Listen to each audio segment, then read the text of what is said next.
Hello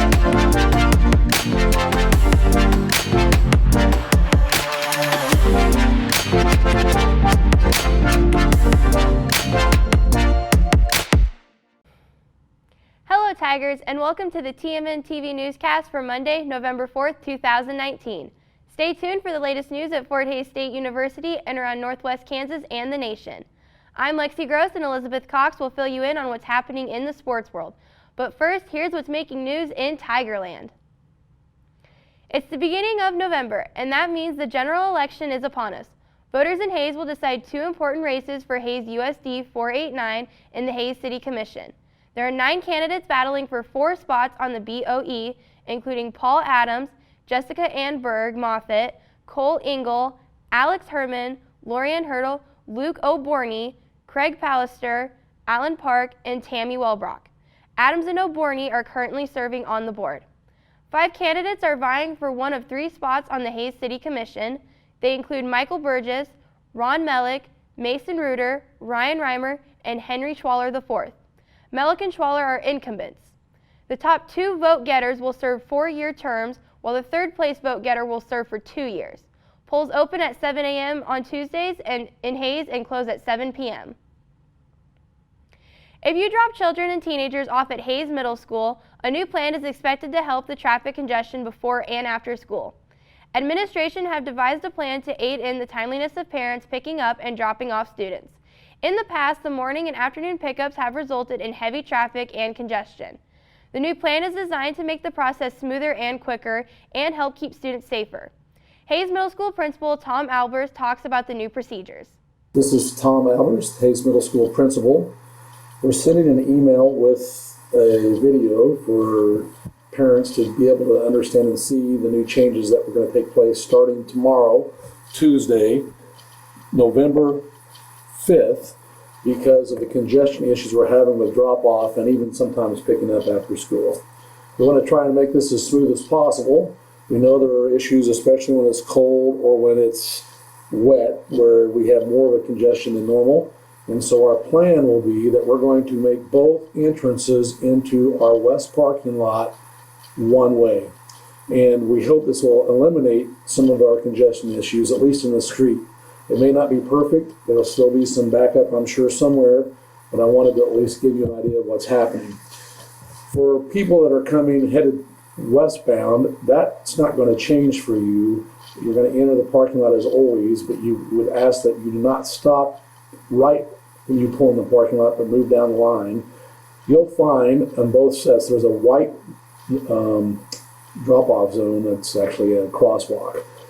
And it's important for us to make sure that we get down towards that area. Now, I would say that you don't have to be, if you're in this east side of the parking lot, you would not have to be right in this drop-off zone to let your kid out. Your kid can exit, go over to the sidewalk, and hustle around and get into the gym. And in fact, I'd encourage that to help speed up so that you don't say, well, let's wait till we get right there, because there's no danger for us in this regard to have your student come out, get on the sidewalk, and go through. And you can pull through, but you have to be very careful in the drop zone. The one thing that I do want to point out is that as we're having traffic that's actually headed eastbound now, they're going to be able to go through the first entrance because that's now one way. And I would request all parents, because of student safety, we only want you to drop off in the crosswalk area because there's no parking here. And parents and vehicles over here will be able to see a student exiting and coming through. So this is vital that we stay in this area when we drop your student off. Please do not drop them off back here because there are cars parked here and it will be hard for traffic as they're pulling through to see a kid come through traffic. So if you're entering on the west side of the parking lot, again, please drop off in the white crosswalk area. If you're entering in the east part of the parking lot, it's not as important. You can, if we get backed up, let your student out, and it's okay for them. We're not in the elementary school anymore. They can go over to the sidewalk and hustle in, even if it's cold or wet, to get in. That will speed this process up. Both areas will then, depending upon which lane you are, it does not matter, both lanes will exit one spot, and that's the spot that comes over here on the I guess it'd be the northwest corner of the parking lot. So either east or west side, so you're going to come around, you're going to exit this way, but we're going to make it so that everyone goes into the parking lot one direction.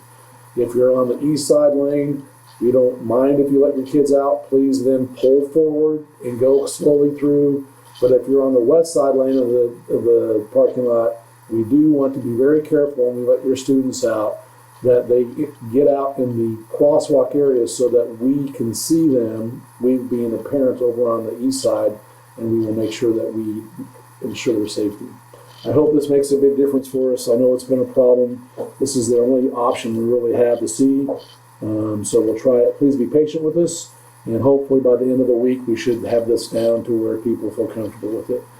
As far as picking up students, same thing. We do not want to pick up students here. We're going to ask our students to come towards the gym and hang out in this area so that as you pull forward, you pick your student up. Again, this lane is not as big a deal to pick your student up back here. It is important if you're picking your student up on this side to be in the crosswalk area so we can see kids coming across. So please help us on the pickup part as well. What does not help us is if you try and pick your student up here, and that bogs down traffic because people have to wait to get into the parking lot. If we're going to have our traffic congested, we want it in our parking lot, not out on the street. So please help us with the pickup and the drop off. We'll adjust some tiny things if we need to tweak it. We're hoping this will work. Thank you for your patience, and most importantly, thank you for ensuring and helping keep our students safe when we're in the parking lot and we're driving. One last point, if you drop your kids off here, it's not going to matter. So any of these areas, that's not going to change. If you continue to do that, that's fine. It's just when we come in our parking lot, that's what we're changing. So if you said, no, I don't want, do I now have to put my kid in the parking lot? No. If you want to drop them off along school like you have before on 29th Street, that's fine. Halloween came early on campus. FHSU's Residence Hall Association hosted the annual Safe Trick or Treat last week in McMidas Hall. Children from across the community of Hayes were encouraged to dress up in their costumes and trick-or-treat throughout the building to get some early Halloween candy. Different activities and carnival games were set up in the lounge for trick-or-treaters to participate in. Students were also encouraged to dress up and decorate as they handed out candy from their rooms. This event serves as an opportunity for community members to connect with Fort Hays students and get familiar with the campus. A grass fire in Harvey County has already burned an estimated 300 to 400 acres. According to Tribune News, emergency crews were called Sunday to a large grass fire northeast of Burton. Firefighters stopped the spread of flames but remained on the scene to watch for hot spots. No injuries or damages have been reported to any homes. The cause of the fire remains under investigation. When we return from this short break, Elizabeth will be here with what's going on in the sports world.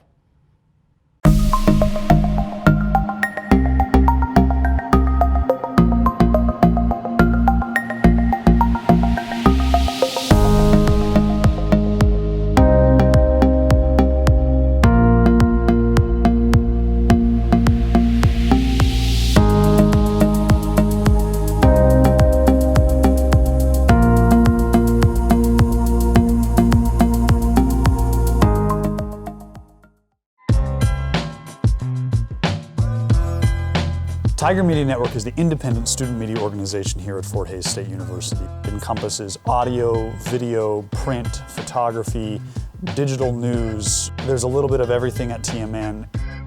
They offer so many different events, opportunities, just so many different things to go out and do and learn so that you can make a more compelling story and just help develop you as a storyteller. I toured this facility and I saw this radio station in the TV studio and I was like, yeah, this is something that I definitely need to be a part of. Here, you know, I was instantly able to make my own content, being able to broadcast my own shows. If you have a passion about sports or about news, it doesn't matter. You can come here and you can work from day one and get that experience that demonstrates your ability to be a professional in the media industry.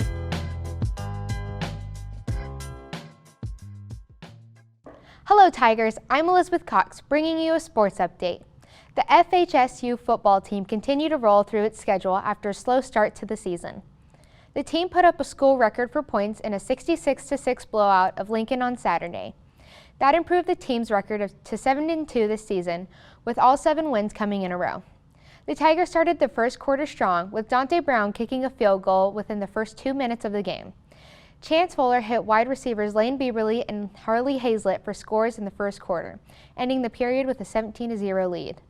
Wide receiver Manny Ramsey scored 3 times in the second quarter off passes from Fuller, giving FHSU a comfortable 45-0 lead at the break. The defense stayed on the Blue Tigers offense until the fourth quarter, when Hosea Franklin scored on a long run in the FHSU reserves. Now comes a pivotal matchup against powerful Northwest Missouri State on Saturday. The Tigers host the Bearcats for a 2 p.m. clash at Lewis Field Stadium on Senior Day. Men's soccer is at a 10-5-1 record, having lost to Newman University on Saturday 1-0. The team will play Southern Nazarene at 6 p.m. Thursday in Hayes, then travel to Oklahoma Baptist on Saturday. A win in one of FHSU Final 2 regular season games would give the Tigers a conference championship. Women's soccer has a 10-4-1 record after a pair of victories in the waning minutes last weekend. On Friday, Darby Hirsch scored a late goal to give FHSU a 1-0 win over Nebraska Kearney. On Sunday, the Tigers faced Washburn, and the Tigers trailing 1-0 at halftime. Darcy Hirsch and Kaylee Perkins scored in the second half, allowing FHSU to rally for a 2-1 victory. It might be hard to believe, but basketball season is officially underway, and the regular season is right around the corner. The men's team went 18-11 last season, making it to the quarterfinals of the MIAA Conference Tourney. This year, FHSU faces Arkansas Tech at 6:30 p.m. Friday in Arkansas to open the season. The women's team played its exhibition game against K-State on Friday night, falling to the NCAA Division I Wildcats 78-60. They will attend the 28th annual Hilliard Tip-Off Classic in St. Joseph, Missouri, facing Minnesota Duluth at 1:30 p.m. Friday, then Concordia St. Paul at 2 p.m. Saturday. On Wednesday at 6 p.m., the wrestling team kicks off its season with the Black and Gold scrimmage in Hayes. Last season, the team went 3-9 in dual action and is hoping to make a comeback this year. Then on Saturday, the Tigers travel to St. Louis to attend the Maryville Kaufman Brand Bailey Open. Women's volleyball is currently 6-18, having lost to nationally ranked Central Missouri on Friday, then to Northwest Missouri State on Saturday. They will face Nebraska Kearney at 6 p.m. Tuesday in Hayes, then on Thursday will travel to St. Joseph to play Missouri Western at 5. Going to the pros, the Kansas City Chiefs pulled off some late heroics on Sunday against the Minnesota Vikings, with kicker Harrison Butker delivering the knockout blow with a 44-yard field goal as time expired to give Kansas City a 26-23 win. The win improved the Chiefs to a 6-3 season and kept them atop the AFC West. Matt Moore, in replacement for injured starter Patrick Mahomes, completed 25 of 35 passes for 275 yards and 1 touchdown. That score went to speedy receiver Tyreek Hill, who has 6 catches for 140 yards. Damian Williams led the rushing attack with 12 carries for 125 yards and scored a 91-yard run. Kansas City will be at Tennessee Titans for a noon game on Sunday. The Miami Dolphins finally got their first win of the season, although it did come against the New York Jets. Miami won 26-18 to break into the win column. Denver also got something to smile about on Sunday. The Broncos were playing without starter quarterback Joe Flacco, who suffered a neck injury that will cost him 4 to 6 weeks. And replacement head coach Vic Fangio brought in backup Brandon Allen, who not only played his first regular season game as a starting quarterback, but also left the field with a 24-19 victory over the struggling Cleveland Browns. Denver improved its record to 3-6. There are no more undefeated teams left in the AFC after the Baltimore Ravens dismantled previously unbeaten New England on Sunday night, 37-20. The Patriots still have the best record in the AFC at 8-1. The Cincinnati Bengals remain winless at 0-8, having a bye week during Week 9. The Miami Dolphins and New York Jets are tied for second worst record this season, both being 1-8. The MLB season ended with folks in the nation's capital having something to celebrate. The Washington Nationals won the World Series by taking Game 7 in Houston.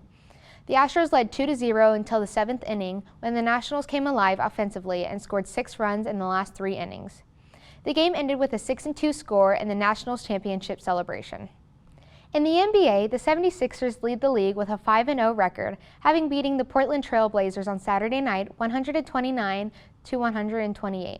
Catch them Monday night at 8 p.m. playing the Phoenix Suns.